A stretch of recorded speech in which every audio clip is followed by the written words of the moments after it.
Right, I'm going to have a look at something just a little bit different.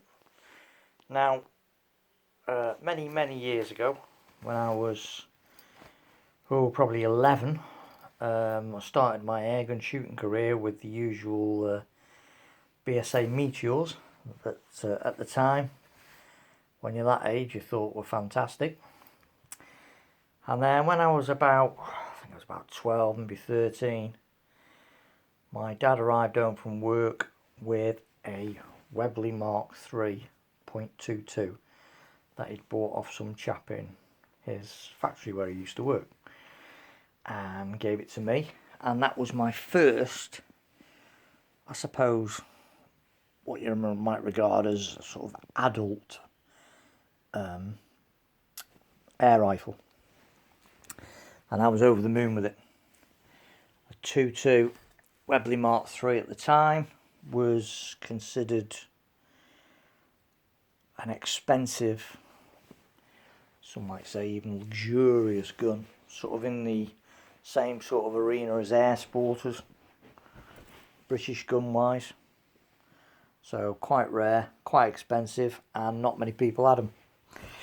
And I had that rifle for years. Eventually it was replaced by a Viro HW35 Export, which had a lot more power. When I had the Webley Mark 3, I thought it was the most powerful air rifle I'd ever seen. It was unbelievable. I shot a heck of a lot of, well, all sorts of unsuitable quarry, you'd say these days, starlings, but also some stuff that we still shoot today, jackdaws, crows, magpies and wood pigeons, and feral pigeons that I fed to my ferrets.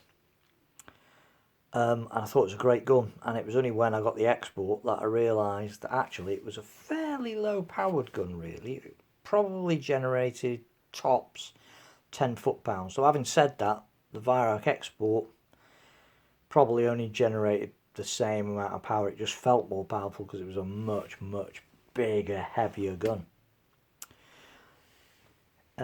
So eventually I sold it years and years later. So that was 40 odd years ago, and I've always had a hankering to get another one, but I wanted one that was in reasonable condition. And you can get them probably going up from a really nice one in really good or fairly good nick, probably cost you about 400 quid. There are some really tatty examples around. There's a lot of Mark 3s around, but there's some real dogs around that are horrible. Anyway, I came across this one on the internet, and it was nice and cheap because it had a few problems. The stock was battered beyond belief, but crucially, there were no cracks and no major gouges, or no one had carved anything into it. It was just scratched to buggery, and the lacquering on it had started to peel off. Also, the whole entire metalwork of the gun was covered in a very fine cover of rust, but it was very fine, and I could tell, I've seen this before on older guns, that it hadn't pitted the gun or damaged the blue in it. It was just a very fine surface rust. It also had no rear sight, and it had no screw on the loading tap. The loading tap was there, the actual lever was there, but the screw was missing, and the complete rear sight was missing. Anyway, I made a ridiculously low offer on it and got it incredibly cheap. We're talking sub 100 quid. And then I managed to find a rear sight on eBay that I picked up, and I got the screw off the internet on one of the major part suppliers, both really cheap. And what I did, I gave the metalwork a good rubbing down with T-cut, and then gave it a good polishing with Autogleam, and as you can see, it's come up a treat.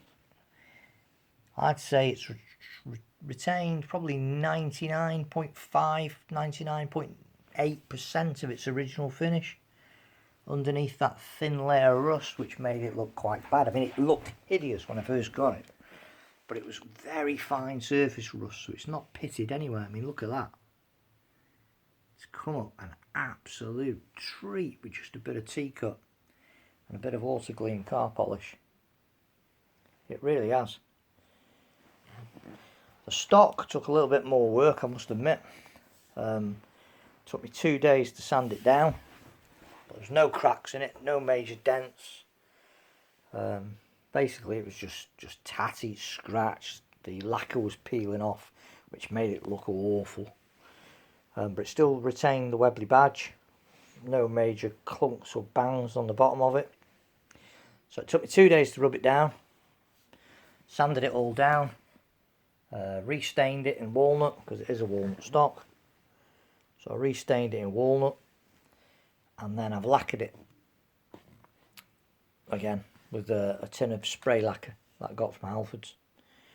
Truth be told, really, it needs rubbing down with a bit of fine wet and dry again and re-lacquering. Give it another couple of coats. But I'm going to leave it a couple of weeks to make sure that the first layer that I put on is properly dry before I start doing that. But as you can see, it's come out really, really well. And the thing with these guns is, when you realise how, in all fairness, the art of gun making has gone downhill with air guns, even though technologically they're far superior these days, the actual quality of them and the workmanship of them is not a patch on the old ones. These guns here, no two Webley Mark 3s were exactly the same, because everything was milled or turned on a lathe. Everything, every part of them. So they're all ever so slightly different. And there's not even any castings on this thing. There's no castings. Everything's machined. Underlever, solid metal, machined. Everything's machined. All of this, all of these, everything's machined. No castings, no plastic, nothing. The whole lot is machined steel. Beautifully black. And it's just so well made. I mean, it's got, look at that tapering barrel. Hand tapered they were. That was hand lathe to get it tapered like that. I mean, it's almost a work of art, these guns. Everything. Solid metal machine trigger, metal trigger guards. Everything's just so beautifully made. I mean, and even now, this thing still shoots pretty accurately. I mean, this one's probably getting about 7 to 8 foot-pounds. Probably 8. Which isn't a great deal. But for a gun that's, I think this was a mid-1960s rifle. So it's not far off the age of me. And it probably shoots now as well as it's ever shot. It's just absolutely, it's just made so well. You know, no plastic, no castings, nothing. Even the best made air rifles today, you know, really nicely engineered guns like the Pro Sport, the Walther LGV, even those, they've got bits of cast metal on them. Most of them have got bits of plastic tucked away here and there on them. Nothing on these, nothing at all. Everything's lathe and milled. There was a story told apparently that someone, when they ceased producing these things, someone wanted to buy the tooling to make these rifles, and was shown into a room where there was a lathe and a milling machine and told, well, there you go, that's it, that's what we make them on. It's incredible, and probably why there's so many of them around still, because they're just so well made. Now, there was always the old competition between this and the Air Sporter, and the Air Sporter probably, I don't know, the full length stock looks a bit nicer, and the fact that the cocking lever's tucked away. But I have to say, out of the two, I think that the Webley Mark 3 was better made, and is a nicer looking rifle, really. It's just engineering excellence. So there you go, something a little bit different. A rifle that's so old that shoots so well, and also an absolute, I can't believe that it's come up so well. Bit of T-cut.